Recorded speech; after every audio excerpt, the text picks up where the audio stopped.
Title: On my 18th birthday, my parents said I was adopted. They didn't know what I discovered.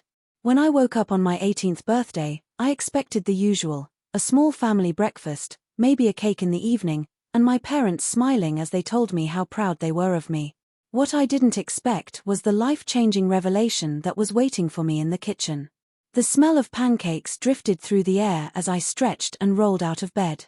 My name is Emily Johnson, and I grew up in a quiet town in Ohio. My life had always felt normal: school, friends, homework, and occasional family road trips. My parents, Mark and Susan, were strict but loving. They always emphasized honesty, kindness, and hard work. I padded down the wooden stairs, the sound of my footsteps echoing in the stillness of the house. Balloons were tied to the chair at the dining table, and my mom stood by the stove flipping pancakes while my dad sat with a cup of coffee. Both of them looked unusually tense, their smiles forced. "Happy birthday, sweetheart," my mom said, handing me a plate. "Thanks," I replied, though I felt something was off. After a few moments of silence, my dad cleared his throat. "Emily, there's something important we need to tell you." I paused, fork halfway to my mouth. "Okay." He glanced at my mom, who nodded encouragingly. "You're adopted." The word hung in the air like a thundercloud. My fork clattered onto the plate. "What?" I whispered, my voice shaky. Mom reached for my hand. "We wanted to tell you earlier, but we thought it was best to wait until you were old enough to understand. We love you so much, Emily. You are our daughter in every way that matters." My mind swirled. Questions flooded in. Who were my real parents? Why didn't they want me? Why was I only finding out now? I excused myself and ran to my room, closing the door before tears spilled down my cheeks. I wasn't angry, I was hurt. My whole identity suddenly felt like a lie. For the next few days, I distanced myself from my parents. I spent hours online, researching adoption records, trying to find anything about my birth family. But the state laws kept most information sealed. That didn't stop me, though. On the third day, while rummaging through the attic, I stumbled upon an old box with my name written on the side. Inside were baby clothes, hospital papers, and a faded photograph. In the picture, a young woman with long brown hair and striking blue eyes held a baby with me. On the back, in neat handwriting, it said, "For Emily, with love always, Anna." My heart raced. Who was Anna? I confronted my parents that night. They exchanged a worried look before my mom spoke. "Anna was your biological mother.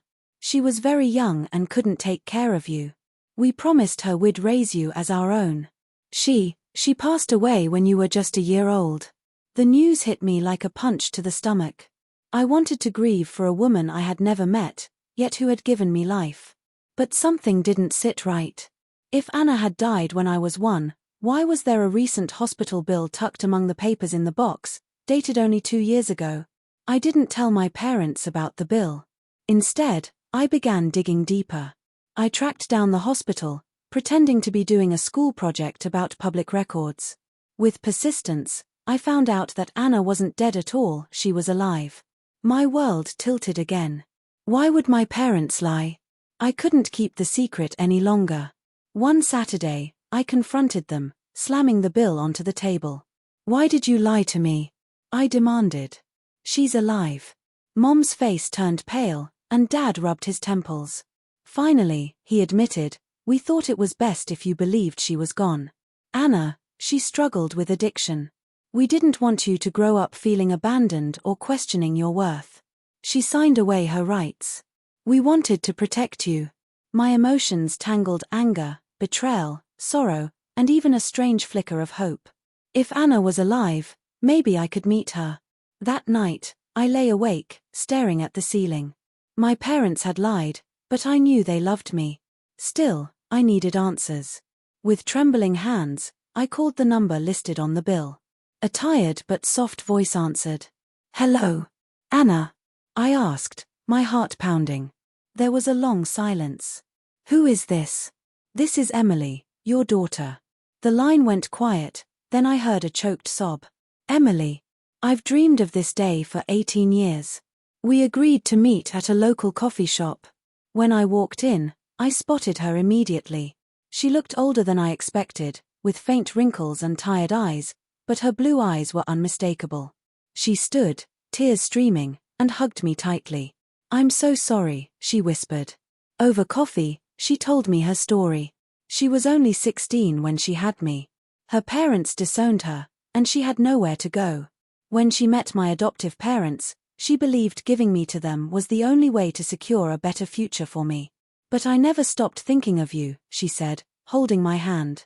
I cried. For the first time, I felt the missing puzzle piece of my identity click into place. Over the next weeks, I carefully balanced my relationship with Anna and my adoptive parents. There were tense moments, arguments, tears, and misunderstandings, but slowly, we all came to realize something important. Family isn't defined by blood alone. It's defined by love, choices, and the bonds we choose to nurture. On my 18th birthday, I thought I had lost everything I knew about myself. Instead, I gained more family, more understanding, and more love than I ever imagined.